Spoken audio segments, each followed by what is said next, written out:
अदालत की आड़ लेकर सरकार जो है कानून के माहौल बना रही है और राहुल गांधी या विपक्षी नेताओं को प्रताड़ित कर रही है। वर्मा जो है वो एक समय में अमित शाह के वकील रहे हैं। आने वाले समय में एक तरह से देश को चलाने का भार जो है वो सुप्रीम कोर्ट को उठाना पड़ेगा। नमस्कार, हिंद वॉइस में आपका स्वागत है। मैं विक्राम, हमारे साथ हैं एडवोकेट वीरेंद्र कुमार जी। सर, बहुत बहुत स्वागत है आपका। सर, आपसे पूछना चाहूंगा, जिस जज ने राहुल गांधी को 2 साल की सजा सुनाई थी, मैंने 2 दिन पहले सुना, एक खबर पढ़ी कि उनका प्रमोशन होने जा रहा है और प्रमोशन में कुछ दिक्कतें थी, तो उनके लिए क्राइटेरिया पूरी तरह से बदला गया। और आज जब मैं इंडियन एक्सप्रेस मैंने खोल के देखा तो खबर मिली कि वो रुक गया है, कुछ चीजें उसमें नहीं आ गई हैं और शायद अब उनका प्रमोशन रुक जाएगा। क्यों रुकेगा, क्या दिक्कतें आई हैं, मैं आपसे जानना चाहता हूँ। सब लोगों ने देखा कि मार्च 2023 में सूरत की एक अदालत ने डिफेमेशन के केस में कांग्रेस के नेता राहुल गांधी को 2 साल की सजा दी और आप देखिए कि 22 मार्च को उनको सजा दी गई और 22 मार्च को ही उनकी लोकसभा की सदस्यता खत्म कर दी गई। 22 मार्च को ही उनको कहा गया कि आप जो है 1 महीने में अपना जो सरकारी आवास है वो खाली कर दें और एक तरह से लगा पूरे देश में कि एक तरह से राहुल गांधी के जीवन का ये एक बहुत बड़ा मोड़ था, जिसने राहुल गांधी को वास्तव में नेता बना दिया। अभी जो फैसला आया है, जितने भी लोग कानून पढ़ते हैं, जो प्रैक्टिस करते हैं, उन सबको पता है कि डिफेमेशन लॉ जो है एक बड़ा लिबरल लॉ है। ये लॉ ऑफ टॉर्ट का एक लॉ है, जो ये बताता है कि अगर आप किसी भी व्यक्ति को बदनाम करते हैं, उसकी मानहानि करते हैं, तो आपके खिलाफ जो है लंबी एक कानूनी लड़ाई लड़ी जाती है। अगर वो सिविल कोर्ट में मुकदमा दायर होता है, तो जो आदमी मुकदमा दायर करता है वो कहता है कि मेरी मानहानि हुई है, तो मुझे इतनी क्षतिपूर्ति दी जाए, इतना पैसा दिया जाए। और अगर वो क्रिमिनल केस होता है तो क्रिमिनल केस में उसको सजा मिलती है, अगर ये प्रूव होता है कि उसने किसी आदमी की जानबूझकर मानहानि की है। और ये एक विचित्र कानून है जिसमें हमेशा लोगों ने सुना है, केजरीवाल पे तो एक तरह से आप समझिए दर्जनों मानहानि के मुकदमे चले और उसने हमेशा माफी मांगी और इसी तरह आम आदमी पार्टी के बहुत सारे नेताओं पर हुआ। पहली बार ये है कि हम देख रहे हैं कि मानहानि के मुकदमे में राहुल गांधी को इकट्ठी जो अधिकतम 2 साल की सजा दी गई और उन पर 15,000 रुपए का जुर्माना भी किया।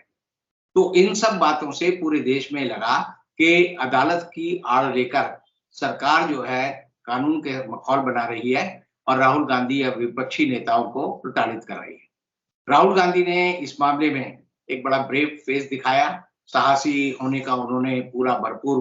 फायदा उठाया और ये कहा कि मैं इस बारे में माफी नहीं मांगूंगा। और तब जो है ये जो इस समय के जज हैं, जिनका नाम हरीश हसमुख भाई वर्मा है, ये एकदम से रोशनी में आए, वह एकदम रातों रात प्रसिद्ध हो गए कि इस जज ने ऐसा फैसला दिया।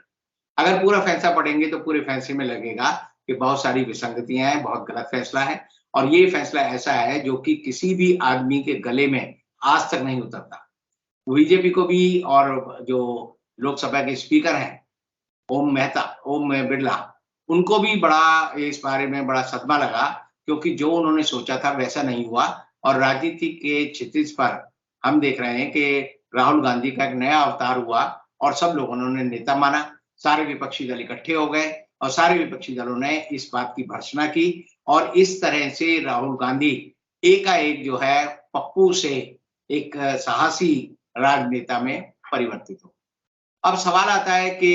हरीश हसमुख वर्मा जो है, उन्होंने ऐसा फैसला क्यों दिया? तो लोगों ने उनकी जो है पुरानी हिस्ट्री खंगालनी शुरू की और तब ये पता चला कि हरीश हसमुख वर्मा जो है, वो एक समय में अमित शाह के वकील रहे हैं और अमित शाह के वकील रहे हैं तो एक तरह से उन्हें पारितोष में वहाँ का ये पद दिया गया और पद देने के बाद जो है वो वहाँ पर मुंसिफ मजिस्ट्रेट सूरत की अदालत में बन गए। अब सबसे बड़ी बात ये हुई कि उन्होंने 22 मार्च को ये फैसला दिया। 13 तारीख को एक केस जो है सुप्रीम कोर्ट में लगा, जिसमें रवि कुमार और एक दूसरे और न्यायिक अधिकारी थे। उन्होंने कहा कि जिस ढंग से 68 लोगों का प्रमोशन हुआ है सेशन जज में, तो ये गलत है क्योंकि 65% लोगों की नियुक्ति जो है उनकी मेरिट कम सीनियरिटी, यानी कि सीनियरिटी को ध्यान में रखते हुए सीनियर लोगों को कहा जाता है कि वो परीक्षा दें। परीक्षा में देने के बाद उनको जो मार्क्स मिलते हैं, नंबर मिलते हैं, उनको दोनों को जोड़कर उनको प्रमोशन दी जाती है। हसमुख वर्मा जो है ये उस परीक्षा में पूरी तरह से खरे नहीं उतरे, लेकिन तब भी पूरे का पूरे क्राइटेरिया को बदल दिया गया और ये किया गया कि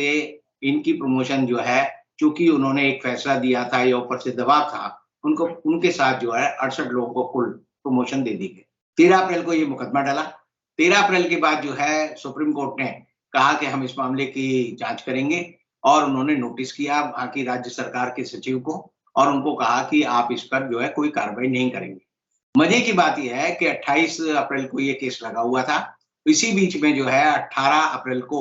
राज्य सरकार ने 68 लोगों को सुप्रीम कोर्ट की जानकारी के बावजूद भी कि सुप्रीम कोर्ट ने ऐसा इस पे कार्रवाई कर रही है, उन्होंने अपना दुस्साहस दिखाते हुए 68 लोगों को प्रमोशन दे दी। फिर ये मामला जैसी प्रमोशन हुई फिर ये सुप्रीम कोर्ट में आया और आज सुप्रीम कोर्ट ने कहा कि इनको जिस ढंग से प्रमोशन दी गई है हम उस पर रोक लगा रहे हैं। रोक लगाने का मतलब ये हुआ कि अब इनकी डिमोशन फिर उसी पद पर हो गई है, ये वापस उसी जगह पहुंच गए हैं और उस जगह पर पहुंचने के बाद लोग देख रहे हैं कि एक तरह से जो मखौल कानून का गुजरात सरकार ने बनाया था वो एक तरह से अब पटरी पर आ गया है। अब जस्टिस M.R. शाह जो अब रिटायर होने वाले हैं बड़ी जल्दी 2 दिन बाद ही, उनकी बेंच और C.T. रवि कुमार जो सुप्रीम कोर्ट के जज हैं उनकी बेंच ने आज आदेश पास किया और इस आदेश के बाद सबको पता चलेगा कि किस तरह से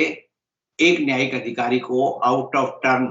प्रमोशन इसलिए दी जा रही है क्योंकि उसको एक पुरस्कार दिया जा रहा है। इसे हम कानून की भाषा में कहते हैं क्विड प्रो क्वो के मतलब आदमी ने जैसे बदले में कुछ करना, तुम मेरे को ये फायदा पहुंचाओ मैं तुम्हें बदले में तुम्हें ये फायदा पहुंचाऊंगा। तो एक तरह से ये सुप्रीम कोर्ट ने जो न्याय की एक तरह से हम कहेंगे कि अवमानना हो रही थी उस पर उन्होंने ध्यान दिया। आज ही दूसरा जो मामला है वो और भी बड़ा मजेदार है। वो था कि सेबी को आज एक रिपोर्ट पेश करनी थी सुप्रीम कोर्ट में कि वो उसने अब जो हिंडनबर्ग की रिपोर्ट आई है उसके बाद क्या जांच की है, कौन कौन सी त्रुटियां कौन कौन सी गलतियां जो है सेबी के रिपोर्ट के मुताबिक जो है वहां पर अडानी ग्रुप को फायदा देने के लिए हुई है। उसकी रिपोर्ट सेबी को देनी थी, उससे पहले 5-6 दिन पहले से ही खबरें आने लगी थी। फाइनेंशियल एक्सप्रेस में आई, फाइनेंशियल टाइम में आई, इकोनॉमिक टाइम्स में आई, सब में आई कि इस बार सेबी कहेगी कि हमें टाइम चाहिए 6 महीने का, हम इसकी जांच कर रहे हैं और जांच करने के बाद जो है हम इसके ऊपर अपनी रिपोर्ट देंगे। तो ये रिपोर्ट पहले आ गई थी, ये खबर जो है हवाओं में पहले से तैर रही थी। आज जब इसकी सुनवाई हुई तो सुप्रीम कोर्ट ने सेबी की इस याचिका को तुरंत जो है रद्द कर दिया और कहा कि हम तुम्हें 6 महीने का टाइम नहीं देंगे, हम तुम्हें सिर्फ 3 महीने का टाइम देंगे और 3 महीने के टाइम पे हम जो है तुम्हें कहेंगे कि अप्रैल से लेकर अगस्त तक के बीच में 3 महीने में आप अपनी रिपोर्ट दो। इसी तरह सुप्रीम कोर्ट ने जस्टिस A.M. सप्रे जो कि रिटायर्ड सुप्रीम कोर्ट के जज हैं, उनकी एक समिति बनाई थी, उसमें बहुत सारे और दूसरे भी लोग थे, 6 लोगों की समिति है जो ये जांच करेगी कि किस तरह से अडानी ग्रुप को फायदा पहुंचाया गया है, कॉर्पोरेट लॉस को और दूसरे जो कानून है उनको कैसे तोड़ा मरोड़ा गया है। तो जस्टिस A.M. सप्रे की जो कमेटी है उसे हमने रिपोर्ट आज सबमिट कर दी है और अब सुप्रीम कोर्ट जो है चीफ जस्टिस ऑफ इंडिया जो कि आज जो है देश में क्रांति किए हुए हैं, वो जो है इसको अब 15 मई को सुनेंगे, सोमवार को सुनेंगे और तब इस बारे में विस्तृत एक फैसला आएगा और तब पता चलेगा कि अडानी ग्रुप जो है क्या करता रहा, कैसे करता रहा और किस तरह से सेबी के अधिकारियों ने उन्हें बचाया या नहीं बचाया, ये सब पूरे देश के लोगों को तब पता चलेगा। लेकिन इससे एक बात बिल्कुल साफ है कि सेबी आज भी पूरी तरह से अपनी जो उसकी न्यायिक भूमिका है, जो उसे कार्रवाई करनी चाहिए, वो नहीं कर रही और इसीलिए हमने देखा कि थोड़े दिन पहले ही, 1 हफ्ते पहले ही सुप्रीम कोर्ट की एक दूसरी बेंच ने सेबी के अफसरों को और सेबी अपीलेट ट्रिब्यूनल जो है उसके लोगों को डांट लगाई थी कि आप जो है सक्षम जो है एक प्राधिकरण है, आपके ऊपर कानून ने एक जिम्मेदारी सौंपी है, लेकिन आप बार-बार क्या करते हैं कि फैसलों में सुप्रीम कोर्ट से उसकी राय लेने की आड़ में अपने झूठे मुकदमे डालते रहते हैं और अपनी जिम्मेदारी से बचते रहते हैं और सेबी के इस तरह की हरकत को सुप्रीम कोर्ट ने कहा कि हम नजरअंदाज नहीं करेंगे। तो आप आज के समय में समझिए कि पूरे देश में 3 दिन से जो एक क्रांति, न्यायिक क्रांति हो रही है, वो अभी 2 दिन पहले एक फैसला आया दिल्ली की सरकार में, राज्यपाल और जो केजरीवाल की सरकार है उनके बीच में जो रस्साकसी थी उसके बारे में एक फैसला आया और उस फैसले ने बताया कि किस तरह से न्याय की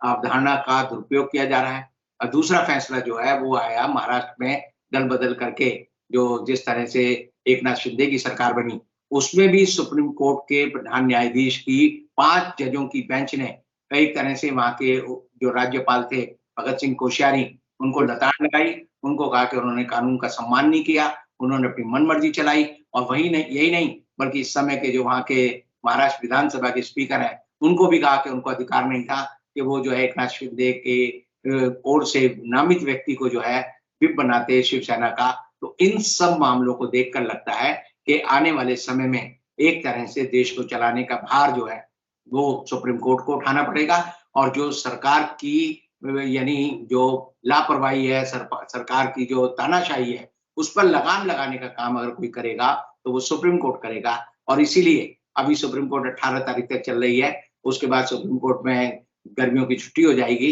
लेकिन उसके दौरान भी हमारा मानना है, लोगों का मानना है कि सुप्रीम कोर्ट जो ग्रीष्म अवकाश की जो बेंचें होती हैं, उसमें भी जो है ऐसे फैसले करेगा जिससे लोगों का विश्वास जो है कानून और व्यवस्था में बढ़ेगा, सुप्रीम कोर्ट में बढ़ेगा, संविधान में बढ़ेगा, न्याय में बढ़ेगा। बहुत बहुत शुक्रिया सर। आपने ये राहुल गांधी को जिस जज ने सजा सुनाई थी उससे लेकर और तमाम केस जो फिलहाल 2-3 दिन के अंदर हमें सुप्रीम कोर्ट में देखने को मिलेंगे, उसमें हिंडनबर्ग रिपोर्ट वाला मामला भी था, अडानी वाला मामला, और साथ में जो कल भगत सिंह कोश्यारी को जो कुछ सुप्रीम कोर्ट ने कहा, वो सब मामले थे।